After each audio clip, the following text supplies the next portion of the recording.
Alright, Shalom. I'm your brother Tasiyat coming back with another video. But before I start off, I would like to give all praises and the highest honor to the Most High Yahweh, Ba'asham Yahweh Shai, Ba'asham Kodash. I want to give double honor to my elder apostles and teachers of Great Millstone, and peace and salutation to the sincere Akyam across this world, who are spreading his knowledge and truth and sincerity. And Shalom to the few sincere brothers and sisters out there who are also listening.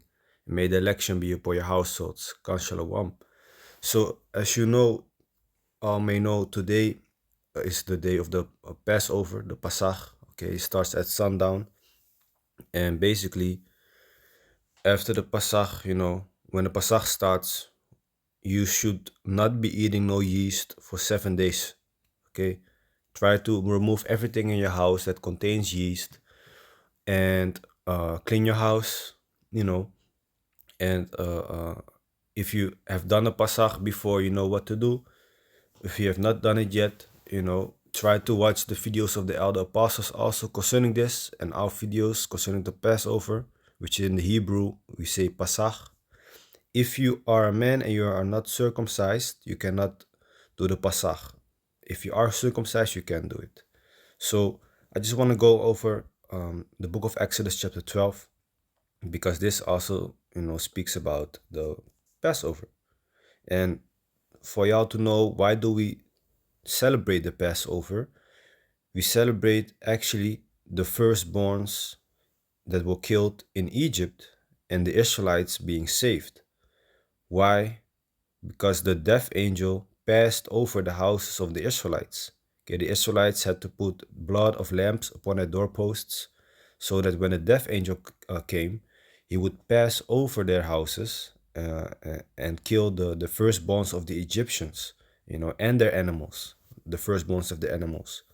So we celebrate that, and the death angel is, let me say, that time was Yahweh Shai himself. Okay? And we can read that here in Wisdom of Solomon, chapter 18, verse 13.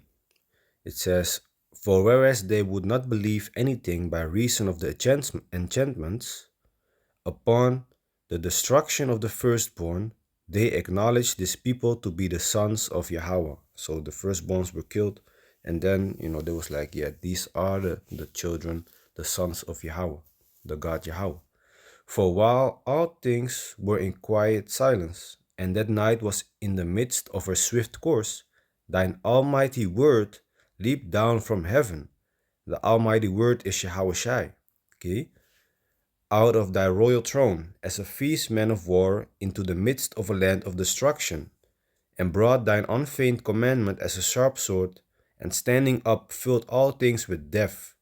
And it touched the heaven, but it stood upon the earth. So Yahweh Shai came in the time of Egypt as the death angel, and he was the one that passed over the house of the Israelites. Okay, because in verse 15 it says, thine almighty word. So where is Yahushua also being spoken about of being the word? In John.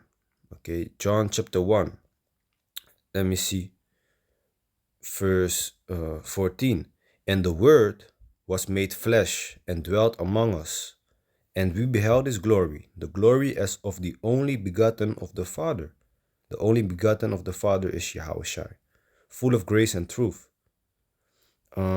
So from there, let's go to the book of Exodus chapter 12. Let me start at verse 1. And the Lord spake unto Moses and Aaron in the land of Egypt, saying, This month shall be unto you the beginning of months. It shall be the first month of the year to you. So the actual new year starts around around spring. Okay, the sun shines, plants start growing, animals start making babies again. Okay, new life springs forth, not in a dead winter.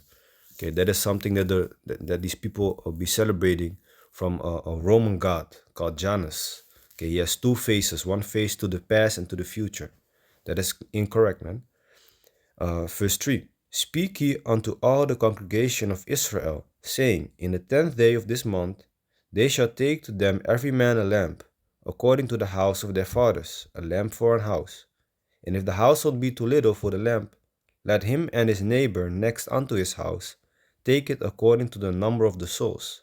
Every man according to his eating shall make your count for the lamp. Your lamp shall be without blemish, so without spots, a male of the first year. So now, of course, we try our best to have a lamp, but we don't necessarily know if the lamp had blemish, you know. So you just go to the butcher and we just buy some lamb or goat. You can also eat goats. You shall take it out from the sheep or from the goats, and when you prepare the lamb and you eat it, at the Pasach, you are not allowed to break the bones, okay, because it was concerning Yahushua when he was being crucified, his bones were not broken, so therefore we cannot break his bones. If I'm correct, that is the reason why. Ye shall take it out from the sheep or from the goats, you see, and ye shall keep it up until the 40th day of the same month, and the whole assembly of the congregation of Israel shall kill it in the evening. And they shall take of the blood and strike it on the 2 side posts and on the upper door posts of the houses, wherein they shall eat it. And they shall eat the flesh in that night, roast with fire, and unleavened bread. And with bitter herbs they shall eat it. So we at the Pasach you eat lamb, you eat unleavened bread, flat bread, with no yeast of course in it, and bitter herbs like rucola, for example, and with horseradish. That is what we eat. Eat not of it raw, nor sodden at all with water. Don't cook the meat in water or make it drench in water.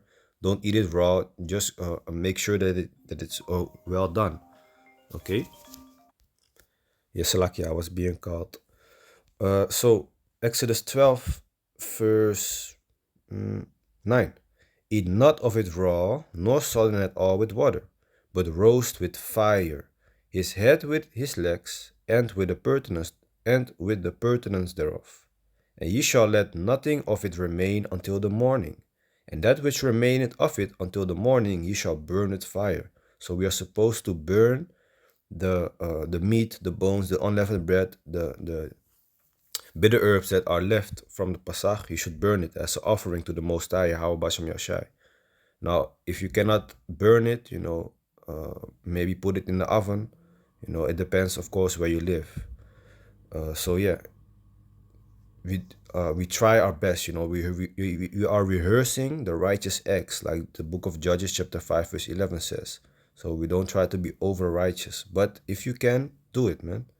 And thus ye shall eat it with your loins girded, your shoes on your feet. So you gotta keep your shoes on in the house, okay? And your staff in your hand. And ye shall eat it in haste. So when you're eating it, it's not like no family dinner. You gotta eat it with haste, okay? Hurry while you're eating it. Because that is also in Egypt, when we had to make unleavened bread, we had to flee in haste, okay? Because we had to flee from these Egyptians. So if you make a dough, right, normally you wait for the dough to get yeast and to get bigger. But now we had no time for the dough to rise, okay? Thus we eat it unleavened. And yeah, like the scripture also says, man, it's also symbolic, of course, leaven, okay, yeast, to clean your household. And if brothers among you are acting like yeast, they also have to get out of, be taken away from us, because a little leaveneth up the whole lump, like the scripture says, man. If you have a little yeast, it's gonna mess up everybody, okay? And that's why also around the Pasach, a lot of brothers are falling out of this truth. It's a big cleanup, like the apostles say. So Galatians 5 and 9, a little leaven leaveneth the whole lump. A lump of what? Of bread, of dough. So a little leaven, a little yeast can make the whole dough rise. Okay, so if you have one brother messing with everybody, he can put everybody's salvation in jeopardy, in danger, So therefore you got to go. Exodus 12, let me see. Verse 11. It is the Lord's Passover. Verse 12. For I will pass through the land of Egypt this night, and will smite all the firstborn in the land of Egypt, both man and beast, And against all the gods of Egypt I will execute judgment. I am the Lord. And the blood shall be to you for a token upon the houses where you are. And when I see the blood, I will pass over you. You see, pass over, the Passover. And the plague shall not be upon you to destroy you when I smite the land of Egypt. So we would be saved. Okay, the Lord was passing over us. And this day shall be unto you for a memorial, and ye shall keep it a feast to the Lord throughout your generations. Ye shall keep it a feast by an ordinance forever. So we still keeping it to this day. 7 days shall you eat unleavened bread. So when the Pasach starts, 7 days, every day, you at least have to eat some form of, you at least have to eat unleavened bread once, okay? If you don't have unleavened bread, you can also buy matzah crackers. We have it in Holland in the Jumbo, in the Albert Heijn, for example. So that's what you can do, as long as you don't have yeast in it, of course.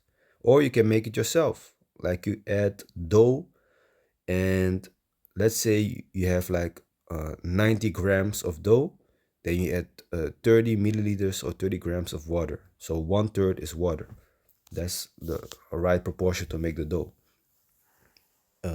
You knead it, you make a round shape of it and you bake it immediately. Don't let it rise. You can bake it with some olive oil, for example. So it says here, 7 days shall you eat unleavened bread. Even the first day you shall put away leaven out of your houses. Okay, you gotta clean your own whole house. Think of certain herbs, certain spices might contain yeast. Certain things to clean with also contain yeast. Bread crumbs, cracker crumbs, whatever. Clean your floor, clean your closet, clean your refrigerator, clean your freezer. Also beer. What I've heard is that it also contains yeast. You see, so try to clean it the best as possible. Of course, it says here, "For whosoever eateth leavened bread from the first day until the 7th day." So if you just be like, whatever, man, I'm just gonna do whatever I want, that soul shall be cut off from Israel. Is that serious? Okay, so don't just participate in the Passover random, okay? And in if you participate, you gotta keep the whole Passover. Don't keep it 5 days and then the last 2 days you eat leaven. What is that? That is bullshit, you know. And in the first day there shall be an holy convocation, and in the 7th day there shall be an holy convocation to you. Holy convocation, if I'm correct, that is a coming together. No manner of work shall be done in them, because it's the Sabbath, okay? Save that which every man must eat, that only may be done of you. So you can normally you should not be, you are not allowed to cook with fire or to work, but in this day on the Pasach you gotta make unleavened bread. So how are you gonna make unleavened bread if you cannot use fire? So that's why the Most High, if I'm correct, gave this exception. And if you have to work, it's best if you can take free of work, of course. But if you have to work, then that is what it is. Pray to the Most High for forgiveness, and try to do better next time. Like rearrange before the Pasach starts, like maybe months, weeks before the Pasach. Try to arrange that you have free this day. So it says, "And ye shall observe the feast of unleavened bread, for in this selfsame day have I brought your armies out of the land of Egypt. Therefore shall ye observe this day in your generations by an ordinance forever." Okay, in the first month on the 40th day of the month at even, ye shall eat unleavened bread until the 21st day of the month at even. So 7 days. 7 days there shall be no leaven found in your house. So also don't bring in day 2 or day 3 or day 4 food in your house with leaven. If you have backpacks, check your backpacks. Maybe you have breadcrumbs in them, whatnot. It says, for whosoever